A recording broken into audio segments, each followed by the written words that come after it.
this right here is my new experiment. I'm going to try to supplement my house at 63 degrees with this 120 watt or volt 30 gallon hot water heater. Alright, so pretty much what you have is you have your cold coming in, so the cold's coming from here into a fill valve, into a backflow preventer, down into the tank. Alright, so after it goes into the tank, it comes out over here, comes up, circulator pump, over,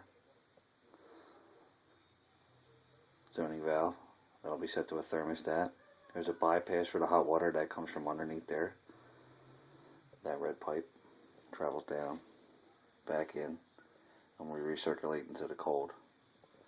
This will get installed into one end of my closed loop, and this piece of pipe will get installed into my other end of my closed loop. I'm going to wire this up tomorrow, and then pretty much what's going to end up happening is I'm going to set the thermostat to on the electric hot water heater to about 120 degrees, and put this zoning valve on. Yeah, so I'll let you know how everything goes. I'm going to put a kilowatt energy usage plug on it, so we can see how much electricity we're using a month. I'm trying to beat the $250 a month, or probably $200 a month I spend on heating oil. The rocket stove helps me with one. I'm just trying to, when I'm not home, keep the house warm. So I'll keep you posted. So yeah.